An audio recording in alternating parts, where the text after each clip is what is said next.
You two knew what you were doing.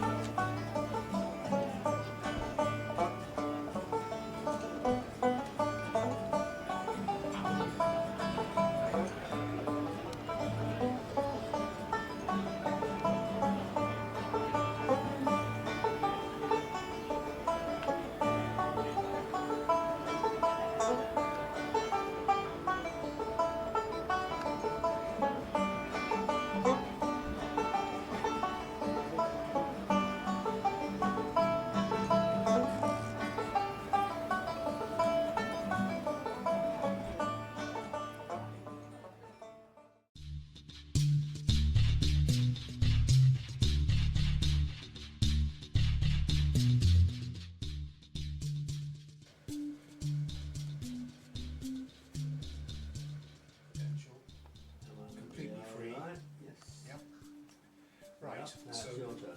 okay, then we decide what the craft is used for and what category it comes under. I reckon category B, offshore. Offshore cruisers, yachts which cruise around the British Isles or Wales and northwestern Europe, making offshore passages between 50 and 500 miles. No, it's not offshore, then it's inshore. It's inshore, right, okay, next one down, We're category not going to C. be 50 miles offshore. No, but that's a 50-mile passage. Yachts which cruise along the coast within 10 miles of land. That'll be you. Inshore. Yachts which cruise along the coast within 10 miles of land and within about 4 hours passage time of safe harbour or refuge. Right, so category C, inshore. So we put a... I think it might be prudent to have it just in case you get a dark night, and well, look at today. Yes. It's seems to be a lot later than it would be normally. I think you're probably right. Let me just see if there's a battery down there. A couple of weeks ago, when it was so nice and sunny, this would have passed for 8 o'clock in the evening. Yeah. Now it's only quarter. Well, it's only 4 o'clock. Gotcha. Right. How many? 4 handheld reds. 2 handheld reds. Right, and you'll be getting 2 more from your other. Oh, you got selection in there. 2 more handheld reds. Right, so that's the 4 there. 2. Where are we? Inshore. Handheld orange smoke signals. Orange smokes. 2. Right. Okay, that's fine. 4 handheld white. 4 handheld white. No, I haven't got 4 handheld white. I'm not sure I've got any handheld whites. None at all. That's for when they close quarters. It's isn't close it? proximity. If somebody's running you down and your radar reflector hasn't been picked up because of the clutter. Well, I thought the handheld white was for when they're actually trying to rescue. So they can It's actually... also to warn ships that are coming too close to you and might not have seen you.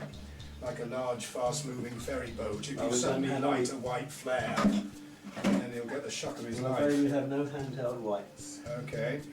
Something to put on the shopping list. What colour are these? 14. They're reds, aren't they? They'll be reds, I think.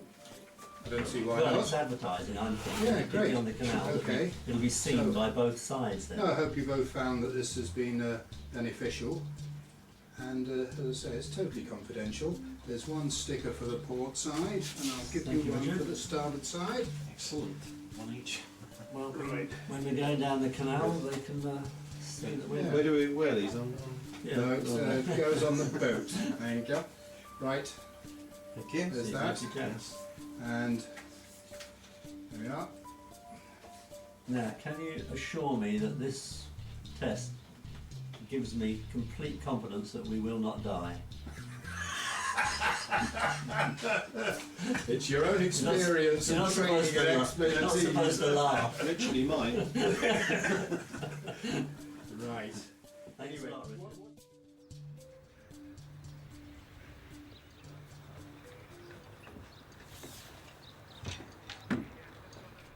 Well, it was a joint sort of inspiration, really. It just happened to us. We just had this idea, and it sort of sparked off together, really. And obviously, we bought the boat together, so it was obviously we'd go together. It's the bicentenary of Aberyron, 200 years since the harbour was built and the town was laid out, and so there are all sorts of celebrations. Obviously it's based on its maritime history, so it's to celebrate its maritime history that we're doing it. Also, it was done in 1990 by two famous sons of the town, David Sinnett Jones, the late David, and Peter Lloyd Harvey, who did this trip say in 1990 successfully. Took them just over 16 days. We thought the time was right to try and follow in their footsteps and emulate what they did. But I never thought that this was going to happen again, anything connected with David's voyages. So when Nigel came up with this, for a wonderful reason, that he in fact wanted to celebrate something special for David in his memory. And I've just been very, very happy. Well, there are a lot of people who know him better than I did, but I found him an extraordinary and remarkable man with incredible determination to overcome all his various disabilities and to achieve what he did, and building his own boats and sailing them around the world alone. He was just a remarkable, inspirational man. If ever I have a hero, it would be David Sinnett Jones. I thought he was a great bloke. He was always somebody who was going places.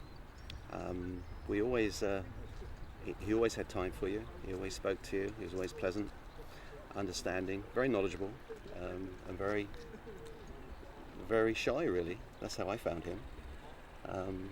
But unfortunately, I didn't know him as well as I would have liked to have done. I found out a lot about David since starting this trip, and basically he's just a character, and we're having lovely stories now being told to us by his partner on a previous trip, Peter Lloyd Harvey, of their adventures on the way, and we hope to try and emulate some of those. And the whole thing was over 600 miles, so we had an awful lot of time to talk to each other and get to know each other very well and see sights that you really wouldn't see from a road. It was an incredible voyage in every sense of the word.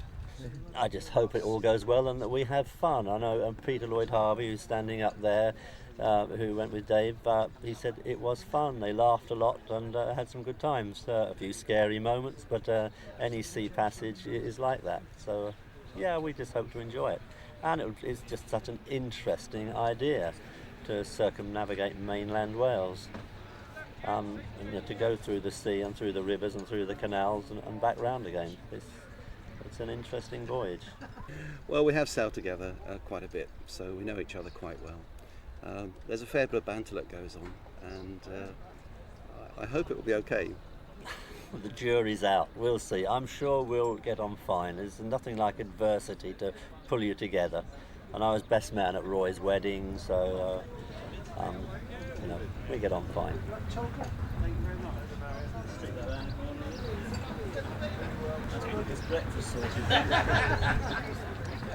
Well, we proved it could be done. I mean, it was a line on a map when we started off, and you joined up the dots and you could do it. You could go around the coast of Wales, you could go down through the canals, and Dave always said that even when we were passing through Shropshire, that we were actually sailing still on Welsh water, which made it all right. So we could see Wales in the far distance, the mountains of North Wales, but we were on Welsh water, so it was okay. We've had a few tips from Peter, and he's also given us the original key for opening the locks, which is a large iron thing, which they used to open the 86 locks or whatever it is around there. So we're carrying the baton onwards, as it were. The weather is everything. If the weather closes in on us, we might have to abandon the trip. So yes, we do need good weather. It brings back a lot of memories. I think they're going to have a great time, and I think they put a lot of work in, certainly, in preparation, and just hope it all goes well. And it'll be quite interesting. It'll be emotional to see this boat go out of here. but it's going to be special. We've got 3 weeks, so we hope we can do it within that time. I think David would think this is absolutely wonderful. He would applaud it all the way through, and I think that he's probably going to be wondering how the two of them will manage to survive together in the small space, because he told many stories about how it was when he did it. I think it's inevitable, but I think he would be chuffed. He really would be. Well, Dave had a very good sense of humour. It was a very dry sense of humour, but a very good one. And I think that he would be looking down now and wishing them well on their voyage here. And really, yes, there are difficult bits ahead of them, I'm sure, but they'll make it. And Dave will be with them all, every inch of that way.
tiller with 10 minutes into the voyage and the tiller went. It's tied up at the moment with cable ties.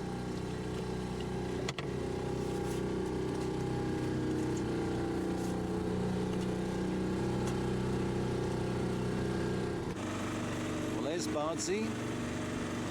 We're just entering Aberdaron.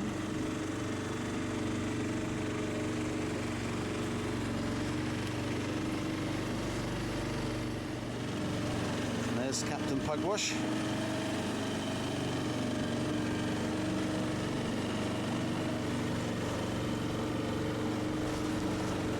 Well, that's nice to get the first leg over with, Nigel.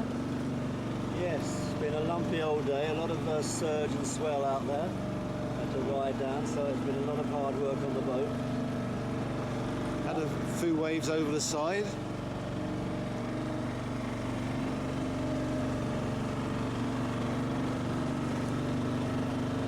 So it's to find somewhere to tie up for the night and Find a pub with hot food. yeah, that's good.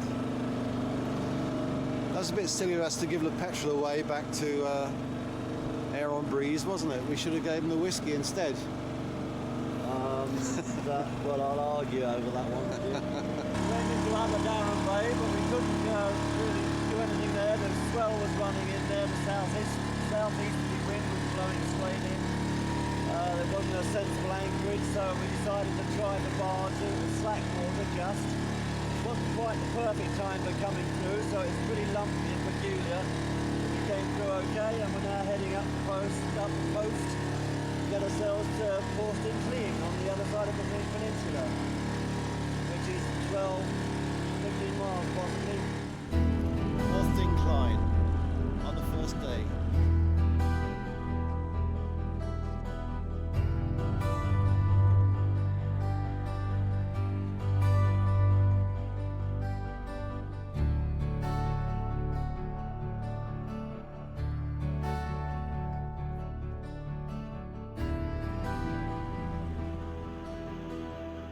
There's the old Drascombe Lugger. That's what Dave St Jones and Peter Lloyd Harvey did theirs in, wasn't it?